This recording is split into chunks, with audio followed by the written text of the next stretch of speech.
Okay, okay, Rubel, okay, no? Okay, okay, okay. हाँ जी, अस्सलाम वालेकुम रहमतुल्लाहि बरकातुहू।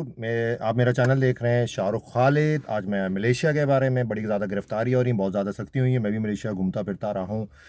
तो भाई मैं तो लीगल तरीके से गया था और वीज़ा एक्सपायर होने से मेरा तो 3 महीने का वीज़ा था, मैं तो 14 दिन में आ गया था, घूमने फिरने गया था।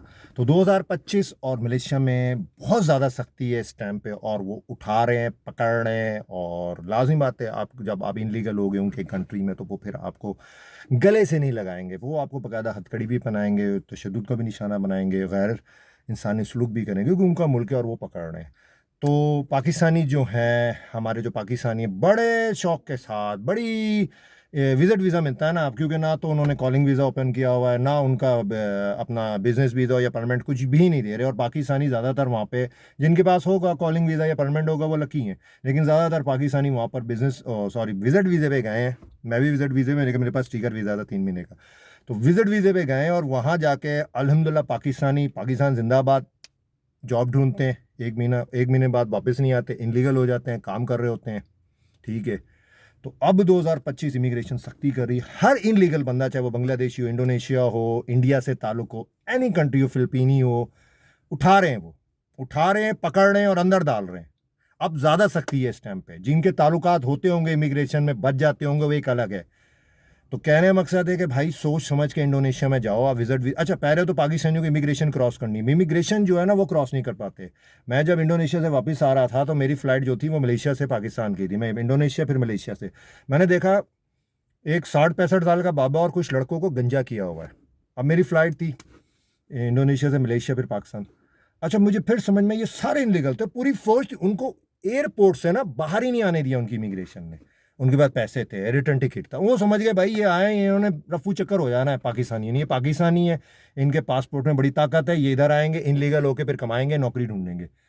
तो उनको 5 या 6 बंदों को मुझे याद है बिल्कुल, मेरे जो फ्लाइट का बैक साइड वाली सीट पे गंजा था, और एक बाबा 60-65 साल का तो होगा, वो भी गंजा। तो समझ इस तरह पनीच दी। अच्छा, वो क्राइम भी नहीं हुआ। अगर वो बाहर निकलते एयरपोर्ट से तो उसको कहते हैं क्राइम, मतलब कि वो इनलीगल हो गए। लेकिन वो इनलीगल नहीं, एयरपोर्ट से उन्होंने डिपोर्ट कर दिया। इसी तरह जो पाकिस्तानी थे जिन्होंने काउंटर सेटिंग की हुई थी या जुर्माना दे के जो फिर वो ब्लैक लिस्ट हो जाते, वो पाकिस्तान वापस आ रहे थे। तो फिर आज इस टाइम पे इंडोनेशिया से मलेशिया वो एक हमारे दोस्त हैं, अब मैं दोस्त बोलूँ या नहीं, जो भी है, वो मोहतरम भी जो है ना इंडोनेशिया में शादी की थी, वैलिड यानी कि लीगल तरीके से वो आ गए भाईजान जो हैं इधर मलेशिया। 1 महीने का वीज़ा होता है वहाँ पर। वो जो भी इनलीगल हुए होंगे, कोई मसला मिसाला इमिग्रेशन ने उठाया है उसको, आज वो जेल से क्यों नहीं निकल पा रहा। अब रूल है मलेशिया का, जो आ रहे हैं ना विजिट में, उनको बता रहा हूँ मैं। आपके पास एयर टिकट होना चाहिए। जब आप पकड़े जाओगे तो वो आपको बताएंगे इतना एयर टिकट, इतना जुर्माना है जो आप इनलीगल हुए, और इनलीगल आप जॉब करते रहे उनकी कंट्री में, आपने एक क्राइम किया जो सख्त से सख्त सजा है इस वक्त मलेशिया में। इतना आपने, हो सकता है 500, 1000 हो, 1500 हो, 2000 रिंगिट हो ये टिकट अलग से। ये टिकट साथ करके 2000 भी हो सकता है, 3000 भी हो सकता है 1000 हो, 1500 रिंगिट हो, खुद कैलकुलेशन कर लिएगा। वो दोगे एयर टिकट विद जुर्माना तो फिर तुम्हें हम पाकिस्तान डिपोर्ट करेंगे। उसके बाद पैसे ही नहीं है। उसकी इंडोनेशिया में शादी की, वो भी वाइफ माड़ी है, जो पाकिस्तान में फैमिली माड़ी, और वो जेल में पड़ गया है। और जेलें उनकी लग्जरी नहीं है, बड़ा मुश्किल जेलें हैं मलेशिया की। आप लोग ही सोचे, क्योंकि उनकी जेलें भरी पड़ी हुई हैं। जो पाकिस्तानी आते हैं, जो इंडियंस हैं, जो इनलीगल्स आते हैं, पकड़े जाते हैं, जो क्राइम करते हैं, उनकी तो जेलें भरी पड़ी हुई हैं। ये दूसरी कंट्रीज की तरह नहीं है, पता चल जाएगा। और मछली का सालन होता है और शोरवा होता है, और मिलाइयों का शोरवा जिसमें स्मेल है। आप उनकी मछली नहीं खा सकते उनके साथ बैठ के। इंडोनेशियन मिलाइयों की इतनी स्मेल होती है उनकी मछली में। ये तो शोरबा देते हैं। अब तो तशद्दुद का निशाना भी बना रहे हैं पाकिस्तानी, या जो भी कंट्रीज के इनलीगल पकड़े जाते हैं, नंगा करके वो आपको जो है वो कमरों में बंद कर देते हैं। सर्द खाने होते हैं, सर्दी लग रही होती है, क्योंकि अन्नी मची हुई है ना। जो पाकिस्तानी आता है यहाँ पर विजिट वीज़ा पे आता है, घूमने के बहाने आता है, फिर वो इनलीगल हो जाता है। अब उन्होंने सख्ती कर दी, पकड़ा जा रहा है, अंदर डाला जा रहा है, लंबे डाल रहे हैं, फिर छितर लगा रहे हैं आप। तो पाकिस्तानियों भाई, इधर आप आओगे, पैसा लगा के आओगे आप इधर, तो बेहतर है आप ना हो यहाँ पे। जो इनलीगल हैं वो भी पकड़े जा रहे हैं, जो नहीं बच गए उनकी किस्मत अच्छी है। जो पाकिस्तानी काफ़ी है मलेशिया में, अब पकड़ रहे हैं, वो पकड़ा गया अंदर डालेंगे।